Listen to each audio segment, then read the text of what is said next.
This lesson is on passing data to a select statement from a form on a web page.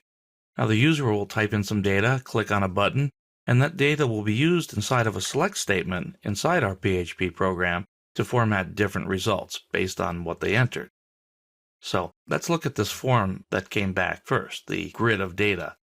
Now here it says authors who live in all states, so I've got everybody in the authors table. Number of results, 23.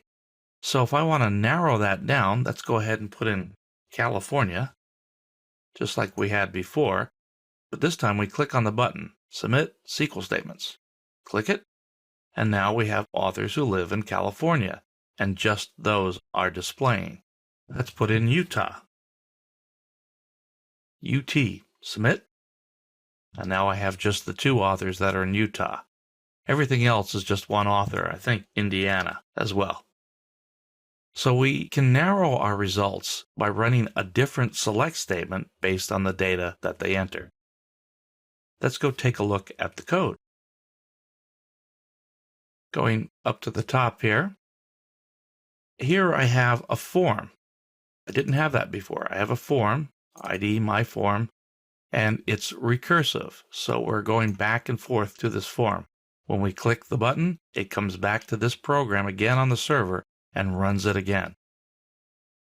We had the heading of entering the state code and the text area. This is where they typed it in. The state code is what I named it, and its size is 2 because we have 2-character state codes. I checked to see if state code is set, and the first time in, it will not be. So by default, I set the state code to all. Now, if the state code is set, which will happen from the second iteration on, I then can get the state code that the user entered. If they didn't enter anything, if it's empty, again, state code will be all. That's my default. This is the connection to the database. It's exactly the same thing as in the previous lesson where I showed you how to do that, connecting to the test database. Now, let's go down. Here's the select statement. Almost the same. I get the last name, first name, state from the author table. So far, so good. But now we have an if statement. If state code is not equal to all, then I pass the where statement. Where statement equals, and remember, you have to have that single tick around the state so it's part of the string. I pass state code to it. So it would be where is state is California or where Indiana or whatever they entered. If they didn't enter anything, though, it's all. Now, why do I skip writing out a where clause if it is all? Because with SQL, the less you specify, the more you get. You need to be careful, especially when you're doing deletes and that sort of thing. We'll see that later.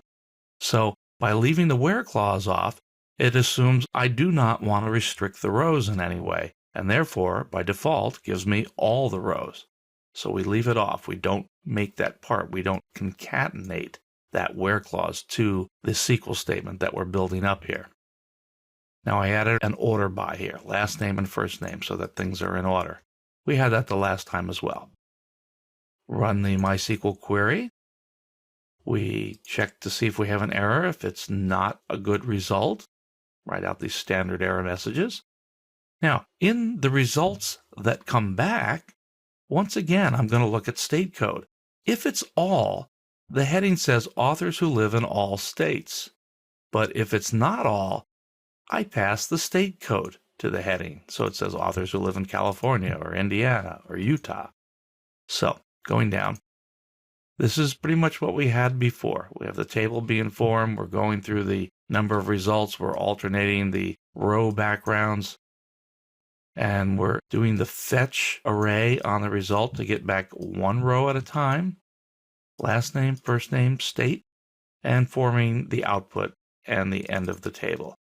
Pretty much, again, what we had last time. When it's all over, we print the table, and life is good.